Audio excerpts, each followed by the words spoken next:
Let's make a bet to see if my camera pisses me. Like I got $100 on my camera pissing me off this live stream, bro. Like I'm actually trying to come in here with good energy and everything to do this damn post game coverage, and this camera pissing me off, and it actually is really making me mad because it's the little it's the little shit that pisses me off, bro. Fucking anyway. I'm so annoyed now, bro. I was over here hype as hell, and then this thing wants to act stupid. Anyway, hopefully everyone can hear me. If you're hearing a little like whirring sound, that's probably my old laptop.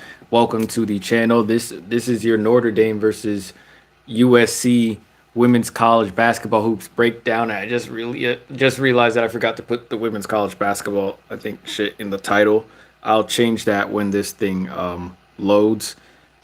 I'm going to quickly do the stats and the box score from the game so I can shut this off and it can be quiet, and then we'll get into the my analysis of the game. And again, I'm not looking for credit, y'all. I'm not gonna lie, this is my camera messing up really just ticked me off for no reason, bro. I had such great energy right before this camera started acting up. I had such good energy. I really just got pissed off by this camera, bro. I really did. Hold on. Let me just calm down. Let me just take a deep breath.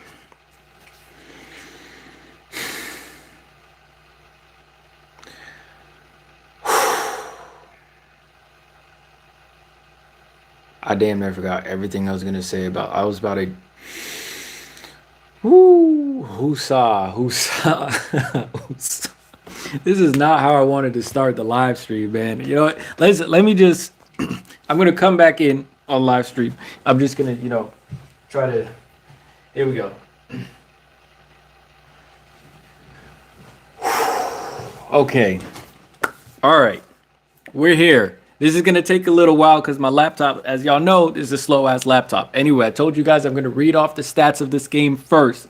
But first, we're gonna put some disclaimers in the chat. All right, we're gonna put some disclaimers on this stream right now. I don't post a lot on this channel. I don't post a lot. Y'all know that.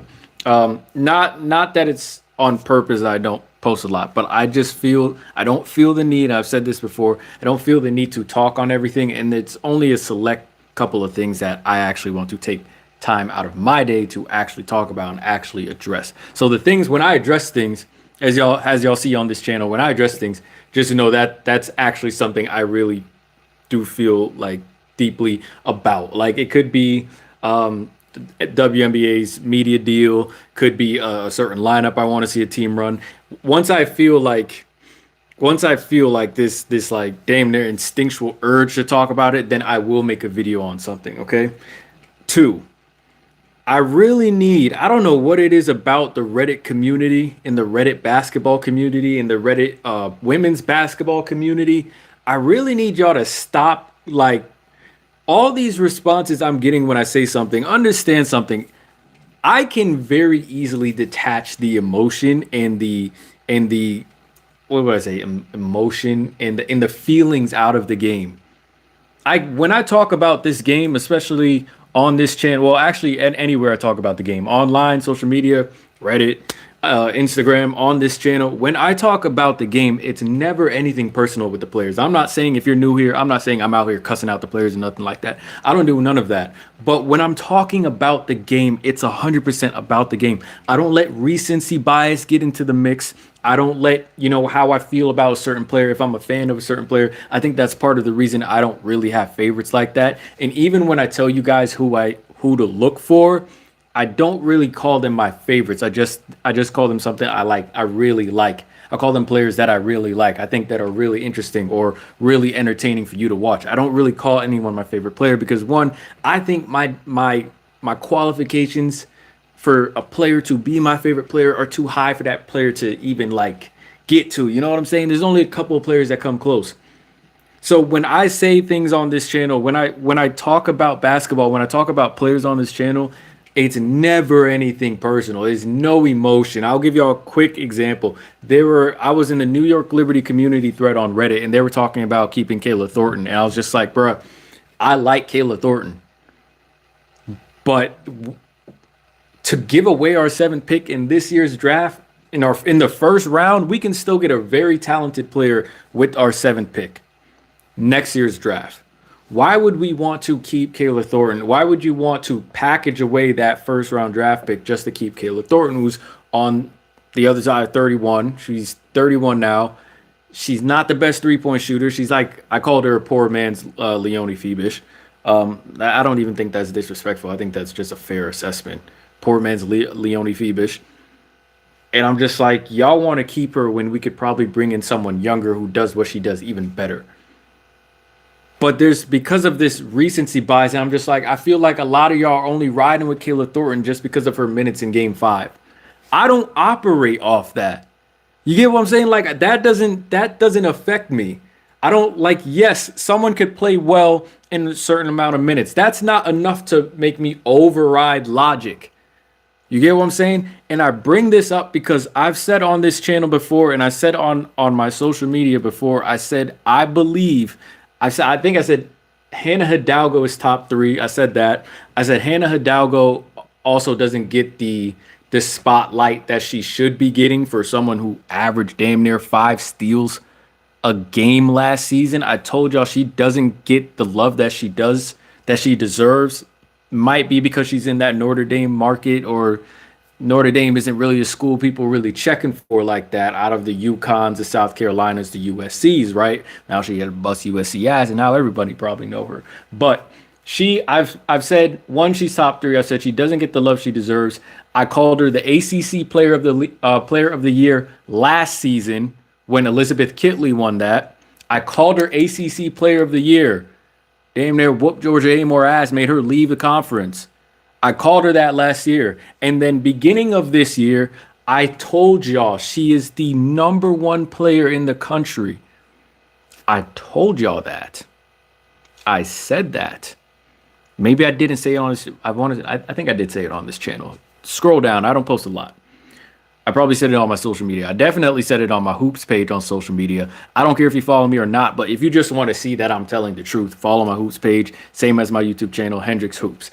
I'm going to get into the game. I know I'm going off on a rant right here, but like I wanted to get these disclaimers out. Okay, so 1, 2, I've said this. Okay, 3, for all the people that keep claiming that some average Joes don't know what they're talking about, we have to remember there are some people that aren't behind that coach's line, that don't sit at these tables, these committee tables, that know the game better than some of the people that actually are in the game. The same way how I said NC State ranked 13th seed, like giving the 13th NC State 13th, that's probably not their best ranking, right? But the same people who made USC 3rd, who don't understand that USC doesn't have a good team, no one should be surprised by Notre Dame whooping that ass today. No one should. Well, at least I'm not surprised, because it's like, that's not, you guys just, people who make these decisions, I don't really know what their eye is, bro. I don't know what their eye is. I don't know how they come to certain decisions regarding basketball.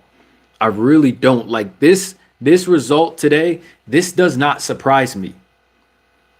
I'll take that back. I am 2% surprised, because I thought it would be a beatdown if Maddie Westbeld was available as well. They probably would have 30-balled USC, but I didn't think it would be. I thought Notre Dame would win. I didn't know it'd still be a beatdown without Maddie Westbeld. So 2% surprised, but I'm not surprised that Notre Dame won. Notre Dame's the better team, but you wouldn't know that because they're out here ranking USC 3rd just off of the talent. Bro, I've like, so those are just to go off on a tangent, those are all 3 of my disclaimers, bro. I just don't. I've said this, bro. I've said this. I'm tired of people just talking off of emotion when it comes to these things. Just talk hoops. It's okay. It's okay. Sometimes like people fear saying like how they feel about a certain player or a certain team just because they know it's out of the norm. That don't affect me. And one, you shouldn't give a damn about that either. Let's say if you believe Paige Beckers is the best player in the country, Stand on that. Don't if someone challenges you, then you should have the facts and you should have the talking points as to why you believe that. My problem is someone would say like, "Oh, Paige Beckers is the best player in the country." You challenge them and then they're just like, "I don't have to answer to you." Give me a response. Defend your thesis. What you why are you just throwing shit out? You're throwing claims out and then you don't want to defend it. That's weird to me. So now that makes me think you don't really believe this. You get what I'm saying? There's nothing wrong with having a debate, just even if it's out of, I mean, maybe Paige Beckers isn't the best example, but even if it's out of the norm, offer up some talking points or some reasons, valid reasons why you think that way. Because I'm sitting here, and the reason I had to go off on this rant is because I'm sitting here and I told y'all, I've said it before. I said Hannah hype train checking in from the beginning of the season. And I've stood on this, and I'm like, I'm not even trying to flaunt or nothing like that, but I've stood on this, and I told y'all Hannah Hidalgo is the best player in the country, and I said that, and I've been standing on that. And it's just like, people want to like try and shut you up and stuff like that, and I'm just like, bro, I'm not arguing off. I ain't got no bias. I ain't never met Hannah Hidalgo in my life. I don't even have her jersey. I don't have any biases towards these players. I'm just calling it how I see it. You get what I'm saying? It's not to take away anything from a Juju Watkins, Kiki area Finn. I know I think the pronunciation is right. Ariafen to me kind of sounds tough, but Kiki, Paige Beckers, AZ Fudd. It's like, it's no disrespect to any of those players, but if we're going to make claims, we have to talk basketball, bro. We can't just talk off emotion. You could be a UConn fan, but like don't allow that. Oh, don't allow these loyalty ties to override logic, bro. You get what I'm saying? I don't like when people allow themselves to be like, to not think straight just off of emotions. You can have a completely sound, valid basketball debate, basketball conversation, even if it goes against how you feel. That's all I'm saying. I don't know what's going on my laptop right now. So it's a good thing I got this rant out the way. I did tell y'all I was going to read off the stats and everything. And sorry this is taking so long. While this loads, I'm sorry I can't see your comments either. Actually, let me try to pull up your comments. It's just taking so long. I'm really sorry about this. But I told y'all like that I knew this was going to be a weird stream from the beginning because my camera was acting up, my phone was acting up, and then like the Wi-Fi is just acting really sketchy here. But let me get into the game. I didn't think Hannah would come out that hot, but there always is a potential. Plus, they had like Malia Samuels guarding Hannah Hidalgo. There's one thing y'all got to know about Hannah, bro. She's 5'6". Remember when I said this? Oh yeah, I said this on the channel before too. Remember when I said Hannah is like 5'6", and usually shorter guards, especially in the WNBA, don't fare well. The difference with Hannah Hidalgo is, and I talked about this on the draft reaction, the mock draft reaction too. You have to be a game changer in the WNBA, especially if you're going to solidify a spot on a roster. Even though it might get easier with these expansion teams, you have to be a game changer, right? So I don't want to use anyone specific for this example, so I'll just stick with Hannah, right? Hannah's 5'6", but her game, I hate to sound cliche with this, but her game, like, if Hannah was Juju Watkins' height, you get what I'm saying? Like, you get what I'm saying now? Like, if Hannah Hidalgo was 6 foot, oh my Lord, you get what I'm saying? Like, that's game changer. That's how you know she's game changer. She's still a game changer now, but imagine she's 6 foot, 6'1". You know? So Hannah Hidalgo, even though she's 5'6", she is a game changer. She doesn't have the same. She has even more capabilities than most of the undersized guards you see. Does it look like she cares about attacking the hoop? And I've talked about this again. I've talked about this before again. Does it look like a lot of these undersized guards, they shy away from the bigs in the paint? Not Hannah. Hannah's out here bulldogging like to the paint, easy layup, Tony Parker floaters, and all this stuff. Like Hannah Hidalgo is a game changer. She's a game changer. So having Malia Samuels on her, what are we really doing? You know what I mean? Like, what are we really doing? So I have to turn this down.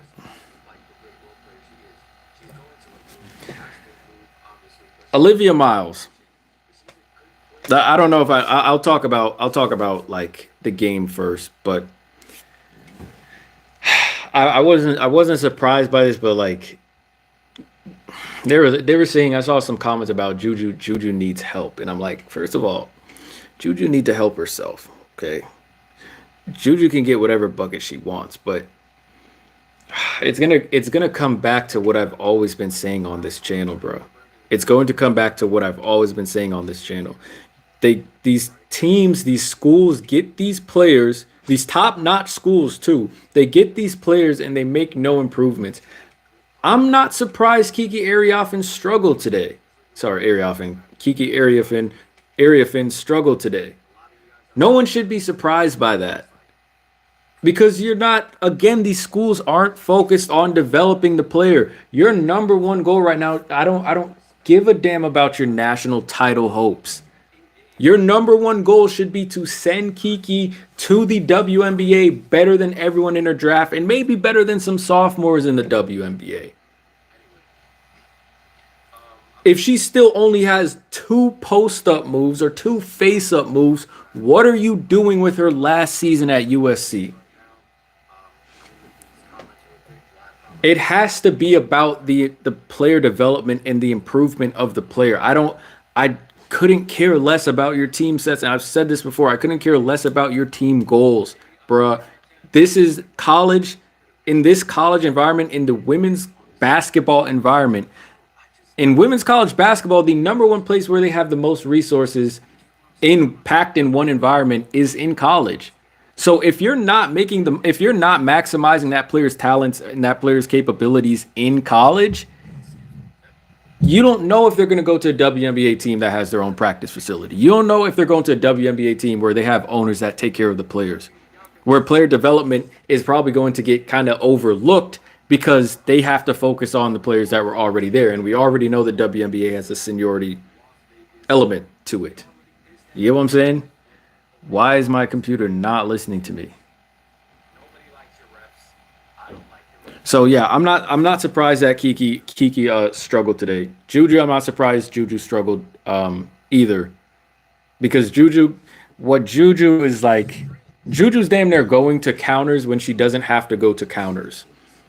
You know, like there's sometimes where she rips Juju, what I noticed even last season, what I noticed is like her training, she struggles with applying that in game. Like sometimes she just has the layup. Sometimes she has the one dribble pull up, but she's waiting. She's kind of giving the defense the benefit of the doubt, and she's waiting for the defense to get back into the play to go to a counter when she doesn't really have to go to a counter. You know what I mean? Give me 1 second, because this thing's still playing and I'm not sure why. But I figure it can be like really distracting. I'm really trying, like, this was supposed to be such a lively stream, but I'm really trying not to get like annoyed because like my streaming stuff was messing up. I already said this. Anyway, I'm so sorry, guys. I promise you, I was in here off good energy. It was pure good energy. If I'm missing your comments, I'm about to bring them up right now. I was off great energy right now. Like, I love watching Hannah Hidalgo. I just want to talk about this game, but I also want to make sure I'm not missing anything. So let me see if I could pull up y'all comments and just pull up the my live stream insights. I don't know what's going on with my laptop. Wi-Fi been acting really stupid over here. Anyway, yeah. So just individually, that's what I saw with the players. That's what I saw with Juju. That's what I saw with Kiki.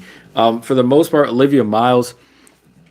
The matchups with Notre Dame and USC, it just presents. There were a couple of mismatches, and I believe they all favored Notre Dame. Even though Kiki Ariafin is better than Koval, I don't think that's arguable. She is a big body to put on Kiki, so she doesn't have to. Koval doesn't have to do much other than just try to make it hard for Kiki, and they did a pretty decent job. They had a really good scout on USC, but USC again, it's talent, and the number one question for them was how is that going to mesh? Like how is Talia, Juju, Kiki, how's that going to look this season? Right? Because it's not just about having the stars and the top talent on your team, but the role players and like the glue players, you got to have them as well if you're going to be a successful team. It's not just enough to have 3 stars, right? Or it's not just enough to have 2 stars or 1 stars.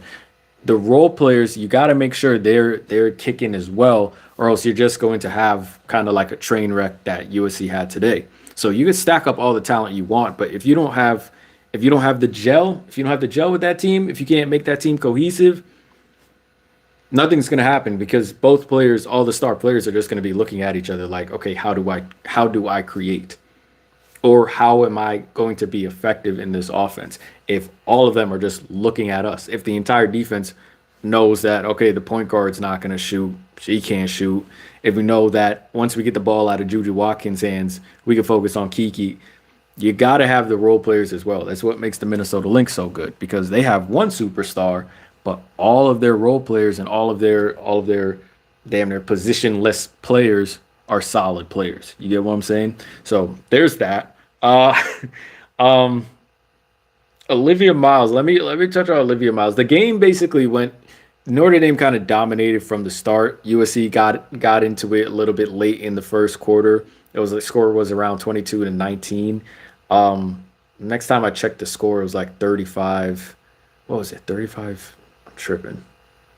35-28 Notre Dame. At that point, when I saw that Notre Dame was still pacing well, I realized the game was over. Like the game was over. Like a hot shooting Hannah Hidalgo. First of all, that's a problem. That's most likely an L for whatever team she's playing against. But when you're backing up a hot shooting Hannah Hidalgo with an Olivia Miles shooting 4 or 5 from deep, Olivia Miles is also shooting 47% from 3. It's probably going to get boosted, so maybe about like 49% from 3 this season. Yes, it's early in the season, but if Olivia Miles is making the jump at the 3-point line, in her 3-point percentage, she's a career 26% 3-point shooter. Don't quote me on that, but I know it's in the 20s. If she's making the jump this season, there's a good side and there's a bad side to that. The good side is she improving as a 3-point shooter into a reliable 3-point shooter? You definitely want her on her team. But if this is just a one-season thing, if this is just a one-year thing, like she's going to shoot 40% from 3, she's probably not going to shoot 40% from 3 this season. Well, if she does, props to her, but she's probably going to end up shooting like 38, 39% this season. If she shoots 40% from 3 this season and that's her trajectory changing, like going up for the rest of her career from 3, that's great, But if this is just a one-season thing where after this season she goes into the W, goes back to like being like a 33% 3-point shooter, then that's the bad side. You feel me? But so far, she's shooting well. In terms of her shot mechanics, I don't really trust that jumper too much. It's cashing out, but I don't really trust the jumper too much. Jumper look janky, but I mean, if it ain't broke, don't fix it, right? The jumper kind of looked janky to me.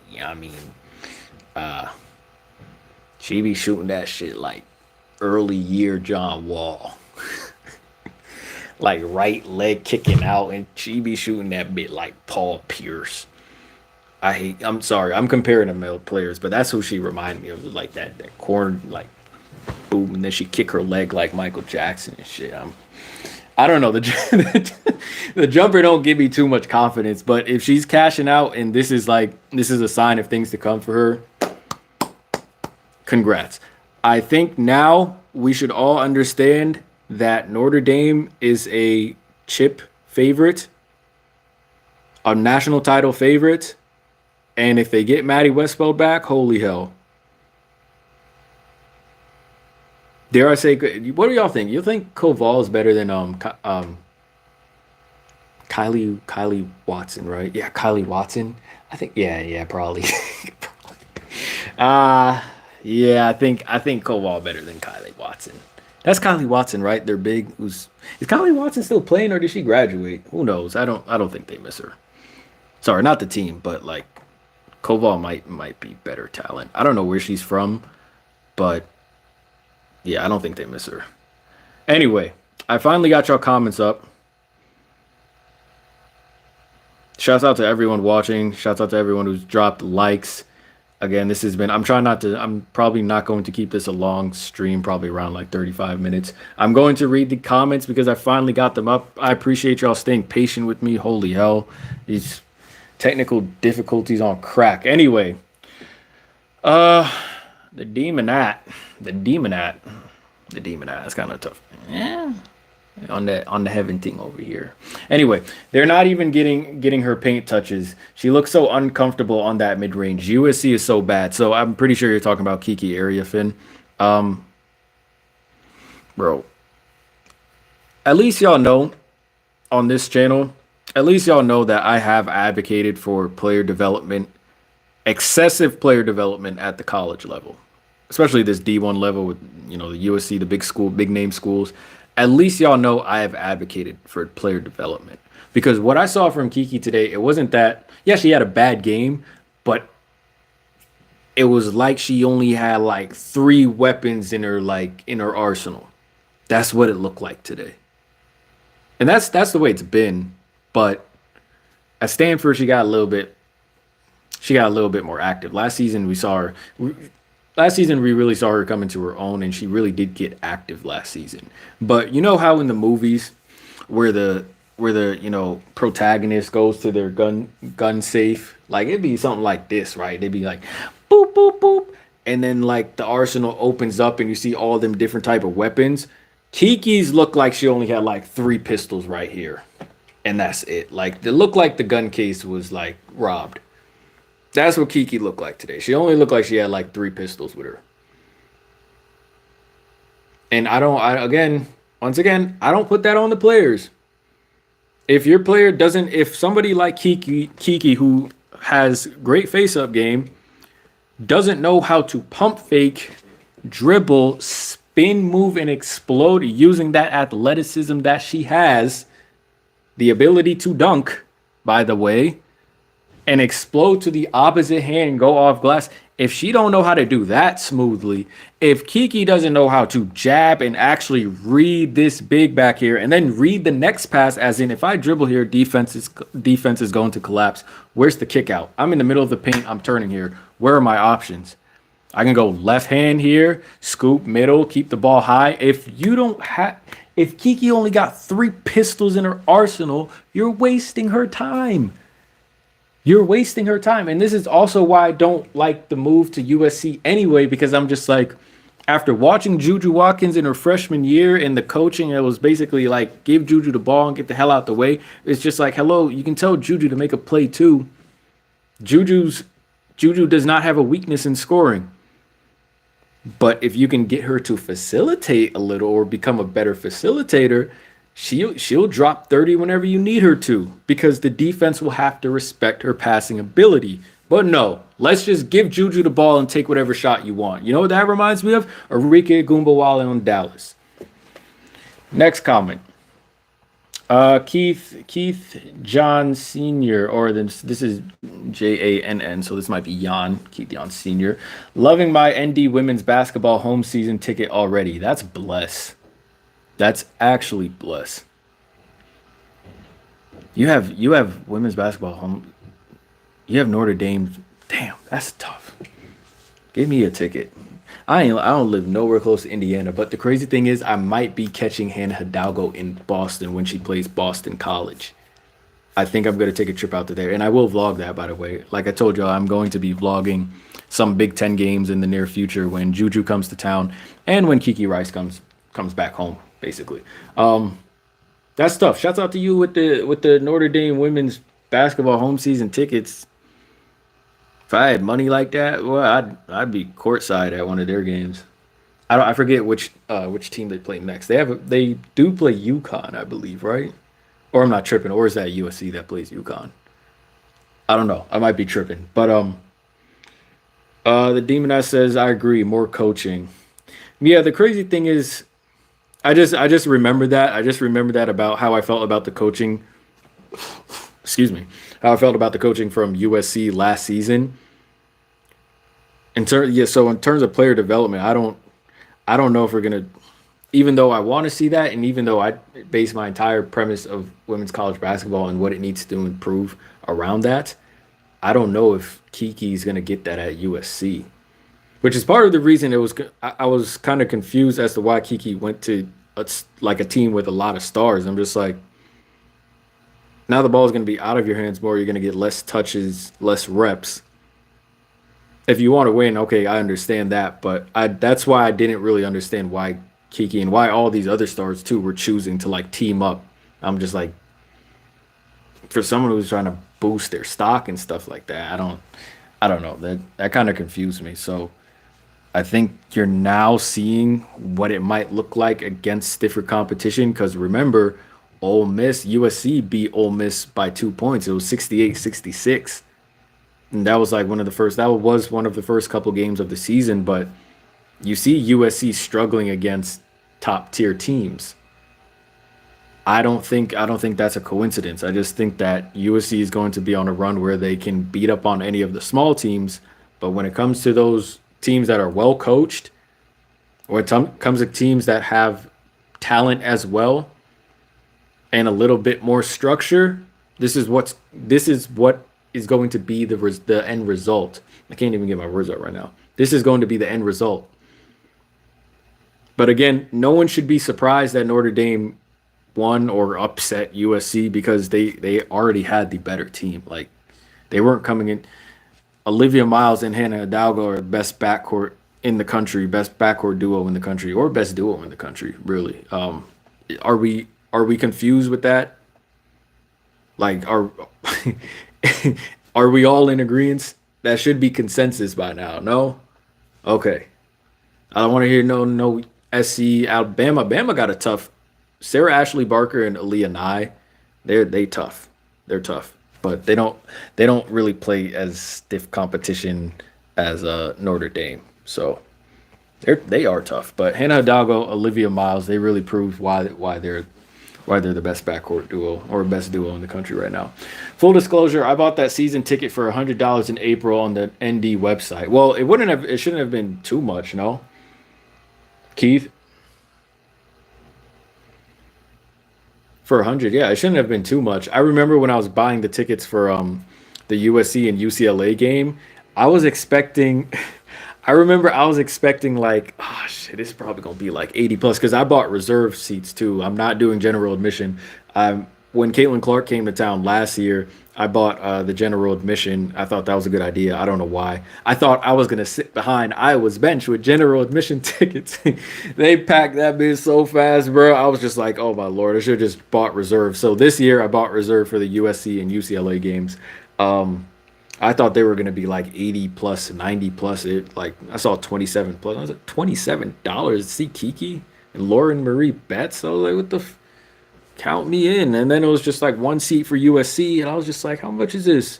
$30? What the Can I sit courtside? How much is courtside? So yeah, shouts out to you. Make the most of that, man, because I think what you don't want to do is like ignore history or ignore the moment. And Hannah Hidalgo, when it's all said and done, bro, she could be one of the best college basketball players ever. Like ever. Seriously. And she has a really good chance of winning a chip this season. And we've already seen that she can carry without Olivia Miles, a player like Olivia Miles. So she's going to be left, like Maddie's leaving, Sonia's leaving, Olivia's going to be leaving next season. It's really just going to be her. So yeah, hopefully Hannah and Olivia like claim that moment as well, because this is probably their best chance to win a national title. This has to be it. This could be the squad. I think they can go up against anyone in the country, even South Carolina, UConn. Hannah already bust Paige ass once. I really think they can compete with any team. Full strength. I think they could compete with any team. They need Maddie back. I don't have them beating like a South Carolina with no Maddie Westbeld. You feel me? So it could happen. It could happen. I'm not betting against Hannah, but it would help to have Maddie back. Keith, watching one of the best teams in the country play some of the best teams in the country just down the road for me. That's tough. Yeah, that makes me jealous. I'm not gonna lie. I wish Hannah had a game like close to where I am. Unfortunately, she doesn't. I think she plays like Virginia Tech, and like Virginia, that's like deep in Virginia, and I don't really mess with Virginia that much. Oh, like Virginia just give me weird vibes, man. It like make me feel weird, and like I never feel safe in Virginia. Notre Dame just needs to stay healthy. Yeah, if you can get Maddie back, Notre Dame is going to roll over everyone. I like that now we're going to be getting into conference play because one thing I try not to do is like put too much onus on like the big teams whooping and beating up on these like lower tier teams, even though they're D1 as well.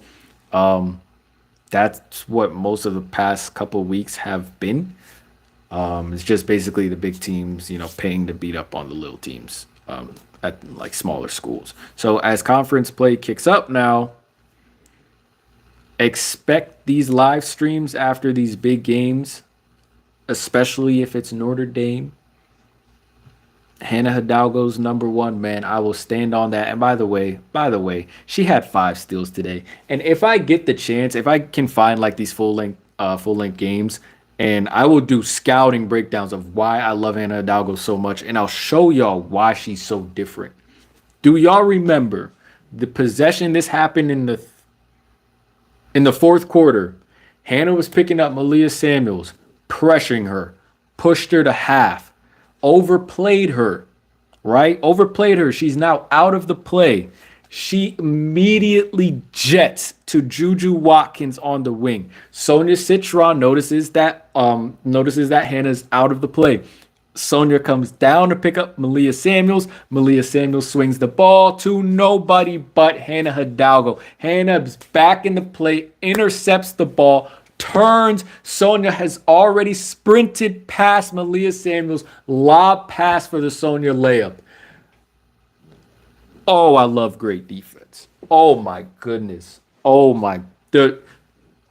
When defense is instinctual, when you have teammates like that, when your teammates understand, like, oh my gosh, that was so beautiful, bro. That if I could take that possession and make it a GIF, put it in the Louvre, man.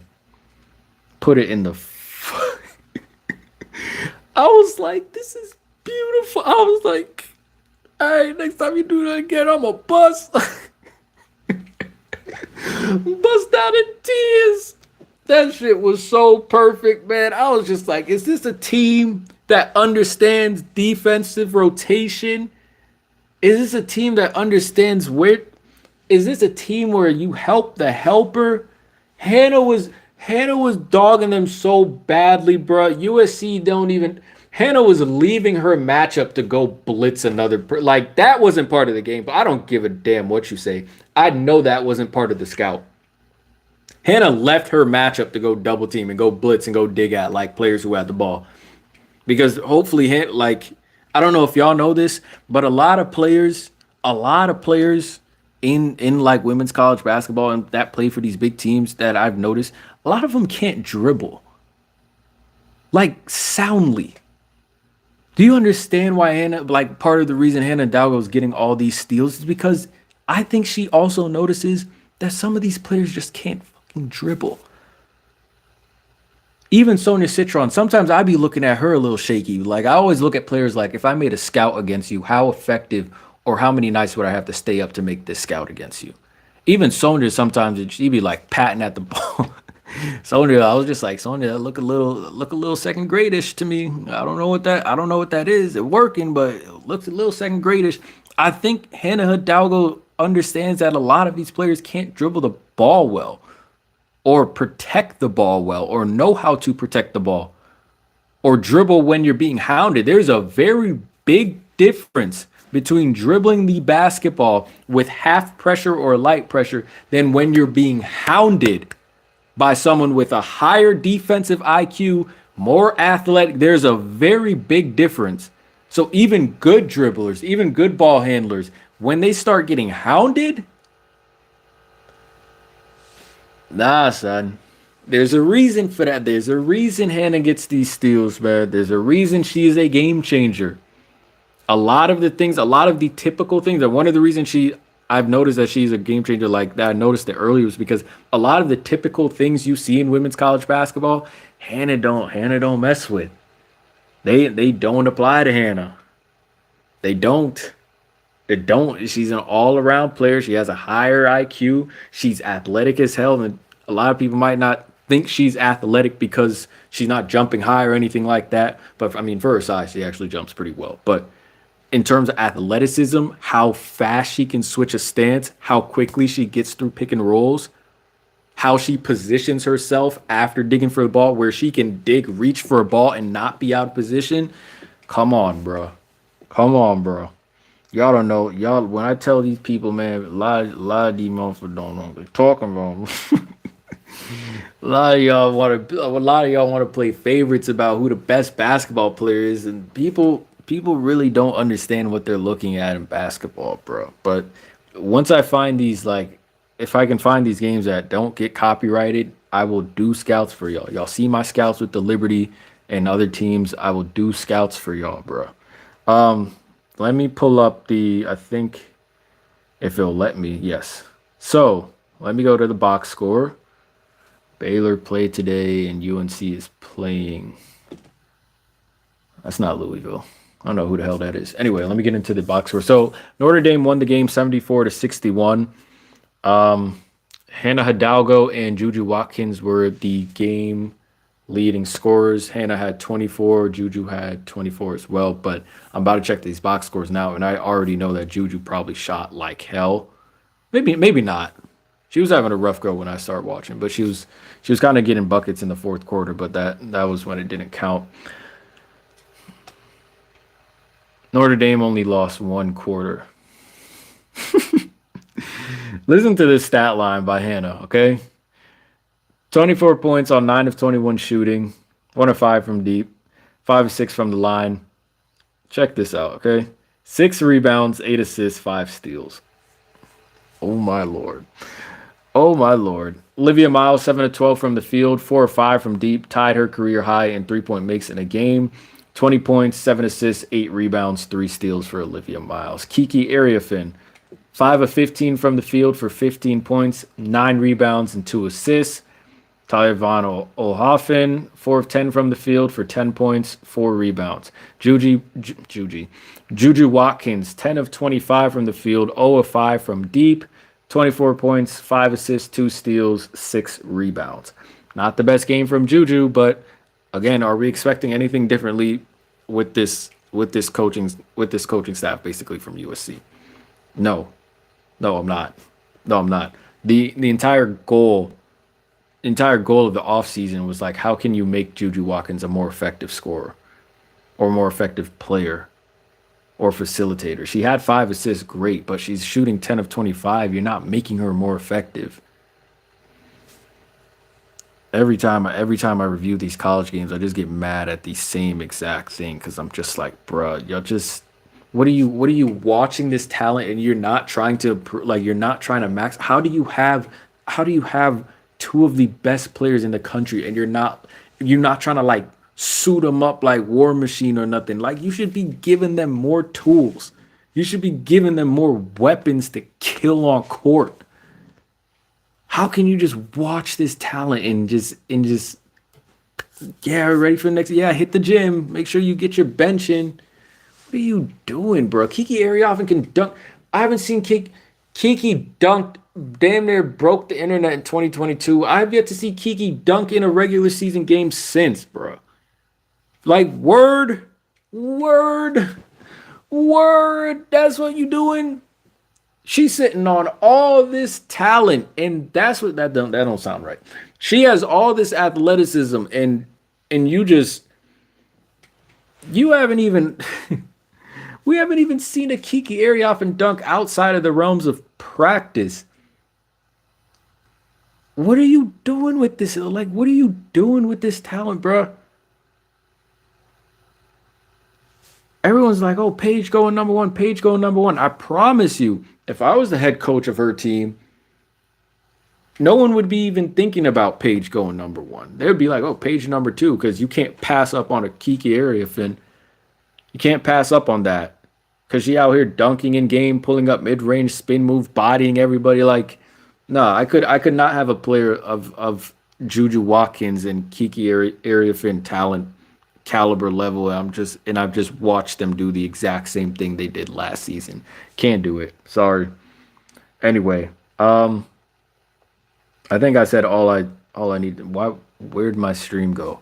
See, I'm. Oh my gosh, what a stream, bro. Anyway, if you're still here, I appreciate you all. I'm gonna go back to the stream. Hopefully it pulls up. I don't know if it just closed. I'm gonna read the rest of the comments and then we're gonna get out of here. Hopefully you all are enjoying your Saturday. That was a pretty good game. Like I said, Hannah Hidalgo's best player in the country. She's probably gonna get all the awards this season. Let me go back to. Thank you for pulling up the stream. I have so many videos I told you I was gonna do, and I just haven't got around to it because I have so much on my plate. I'm also trying to like decide, do I do my New York Liberty videos first or just do in general like the WNBA videos, the women's college basketball videos? I can spend all day on my channel doing videos around the New York Liberty since a lot of flipping dickheads want to tell me about keep like which players we should keep, and I was just like, bruh, like we can pick up better players, bro. Why y'all keep trying to cut these damn loyalty ties, bro, and just understand we could be stacking right now. Anyway, let me go back to the stream. See, I don't want to turn my channel into like a straight New York Liberty channel, but at least y'all know like that's my team and stuff. So that's why a lot of my content. I tried to use the Liberty also as a way of showing you guys like what I'm looking for on the basketball court or what I see on the basketball court as well. So if any of y'all have seen my like New York Liberty like basketball breakdown videos, that's kind of like what I'm looking for and what I'm looking at on when I watch women's college basketball as well. When I watch like the teams like USC and Notre Dame and stuff like that as well. But yeah, I'm gonna go ahead and get out of here. This is damn near a 50-minute stream. I did not mean for it to be this long. Sorry. Thanks for everyone who commented. Thanks for all the likes. I'm going to sign off now. Take care of yourselves. Enjoy the rest of your Saturday. Stay blessed. Stay safe. Take care. I think I'm out. Anything else? No, I think I'm done. Be easy, y'all. Peace. What a stream, man.